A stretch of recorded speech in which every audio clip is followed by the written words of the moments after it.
First off, I have a few big messages for you guys. I feel like this is a week where the give and take in a relationship, and it doesn't even matter what kind of relationship it is, imbalances in give and take in friendships, in collegial relationships with work, colleagues, co-workers, bosses, and as well as people who are near and dear to you, a relationship partner, a child, somebody that you share space with, whatever it is, whatever those relationships are. The balance in the give and take is going to be very, very crucial. So it's almost like I see this delicate balance. I'm doing this, I'm contributing this. What are you contributing? I don't see you openly saying that, but I feel like you are at a point where you're not going to allow somebody to take advantage of you. You are coming into this sense of awareness that other people are very self-interested and they're going to do the least amount of work and get the most benefits out of situations. And I see, like, in the past, you have been aware of it and you're just like, it's okay. It's okay. It's not the end of the world. But this week, it's actually very important. And so look at a situation for what it is. Don't try to rationalize it. Don't make excuses for the other person, and really seeing the situation in its entirety for what it is. Okay. Um, I see a person that you're dealing with, and they're very smart. Okay. Very shrewd, very smart. And they're kind of like, they're kind of like the angel in your eyes. Okay. It's like you really, you have great communication with them. You get along with them. You trust them because, they're very intelligent. They seem like very competent and very capable.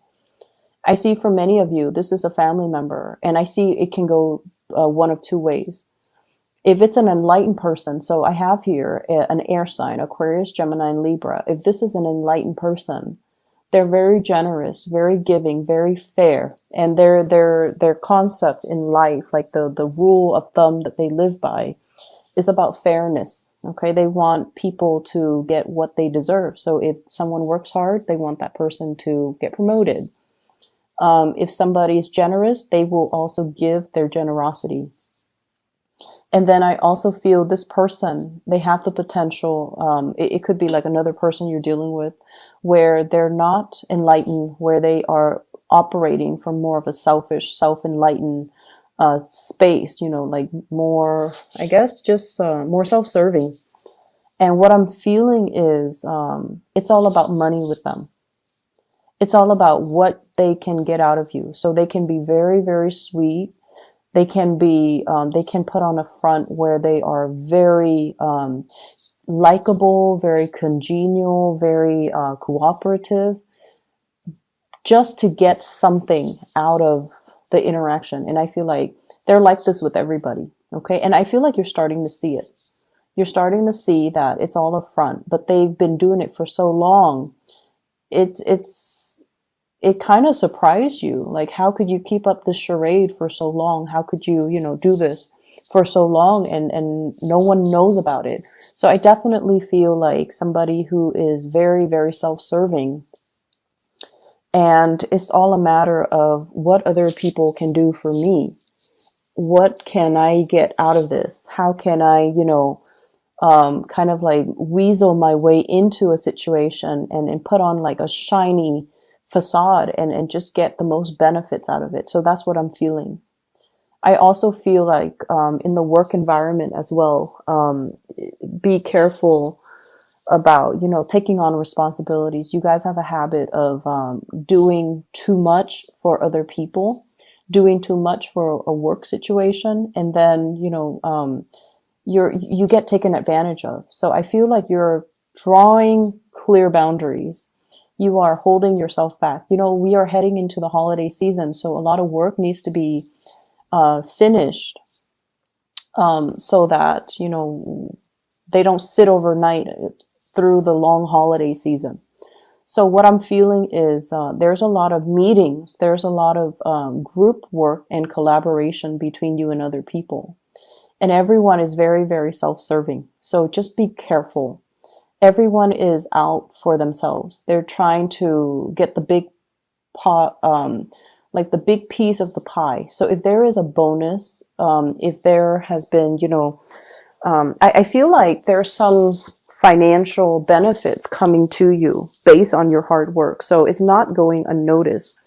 But I also feel on the flip side, other people that are not pulling their weight in a work situation, they're also getting a bonus. And that's not really fair. And I feel like you're coming to this sense of injustice. Like, that's not fair. They're not really doing much and they're still getting the bonus. So you might feel a little bit jaded by the decision from management about whether or not these people are owed, like compensation, whether or not they deserve a bonus. And I feel like it's really not fair.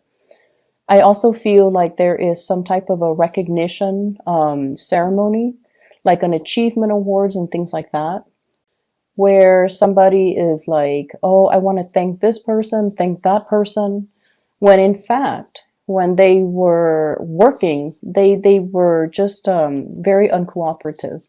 So I feel like definitely somebody is putting on airs, somebody's putting on a show to paint themselves in a really good light. But outside of this achievement award, outside of the ceremony, they're not like that. They're not all that great and all that nice. I do see issues with children coming into the picture for those of you with children, or you're taking care of other people's kids, or you're dealing with somebody who's significantly younger than you that you really care about. You want to give them the best, but at the same time, I also feel like you want them to also work for it, because you want to help them build their character, help them understand the concept of delayed gratification, help them understand the value of hard work. You want to instill in them, these good qualities. And I feel like it's a very delicate balance as well, because you also tend to get in the habit of doing everything for that person. And so try to detach a little bit and let them do things for themselves. Let them come to you if they need help, rather than, doing everything for them. Okay. So that's really, really important. What I'm feeling as well is, I feel like there is some disappointment here regarding wanting to build a future with another person. And I don't feel like, it's a disappointment where they stab you in the back or anything like that. But I feel like there's a change in direction. Okay. What we thought we wanted, we don't want anymore. So for example, if you're like, if you're with a partner and you're like, okay, let's move in together, next month, and then stay together for about a year and then see if we're ready to buy a property. And then, once we get the property, then we are going to have children. I feel like those plans are either disrupted or they are kind of redrawn. Okay. So it's like you're reprioritizing, and, you're a little bit more like you might be fixed on the timeline. Like, I want to do this in this specific year. I want to do that and things like that. You have everything planned. But it seems almost as if the reality is we're both not at a point where we're ready. So let's just put those plans on hold, and let's just, keep them on the back burner for now until we both are financially established. I feel like you're dealing with a partner who is not as financially established as you are. And they might be wanting to rush things. They might have trouble finding their sense of direction.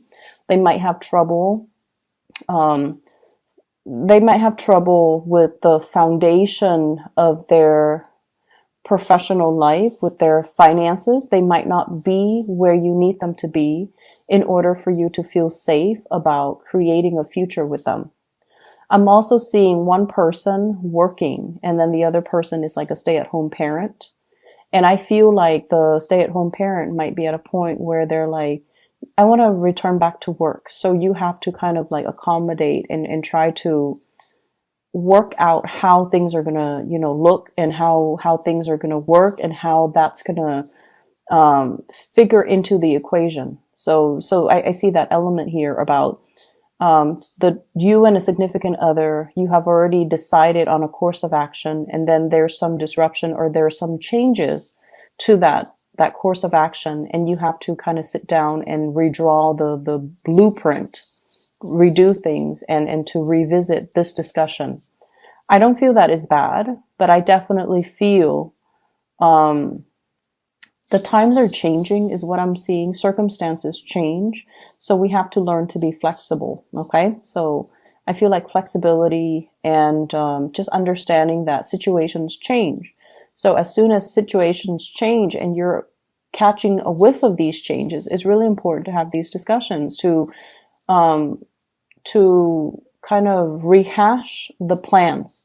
There's no harm in it. I feel like it's a smart thing to do. So, be open to that. Um, I'm also feeling as well health issues when it comes to moms. So I don't know if you have been in touch with your mom. I feel like it's your mom. It's not like an in-law or another female family member. I was getting this with Capricorn with their dad, and I'm getting this with you with your mom.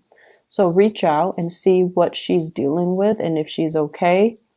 I feel like, it would mean a lot. Okay. So just reach out to your parents. I'm also getting as well, like property needing to be appraised, or you're anticipating some type of repairs within the household unit, some type of repair, some type of restructuring, possibly remodeling, making room for more people to move into the household, or fixing up property in order to sell them. So that element is coming through. It's going to work out really well. It's going to work out really well in your favor. And I also see like a big financial windfall, bonuses, commission checks, and things like that. And so financially, I feel like you're in a really, really, really good space. For those who are single, I feel like if you're dealing with an air sign, so this is an Aquarius, a Gemini, or a Libra, they're making a re-entry into your life, okay? And I feel like this is a person that you get along really well with, but for whatever reason, I feel like they might have been in your life and then they left and then now they're coming back in and you're kind of wondering, where were you? Like, what were you up to? And I feel like they dealt with some emotional pain while they were away and they're over that. So now they're making a comeback. So they're going to be very clear with you. If you ask the right questions, they're going to be clear and honest with you. And then I also feel like an earth sign, Taurus, Virgo, Capricorn. This is somebody who really loves you. Really, really, really loves you. You have a lot of love for them as well. I just feel like financially they're not where they need to be, and they're working on that. They're working on not only to build for themselves. It seems like they're looking at you and they're just like, the Virgo is really prosperous. I'm not on their level. So they might be hesitant about approaching you, asking you out on a date. If you're with this person, they're also feeling like they're not on your level, and they want more for themselves before they can give you a commitment, okay? Which is a really good energy. And so you have some good contenders with you. You have some good people around you, and I feel like, being flexible is a really good quality to kind of incorporate into all the decisions you make this week, so that you don't get, sidetracked or fixed into one course of action, okay?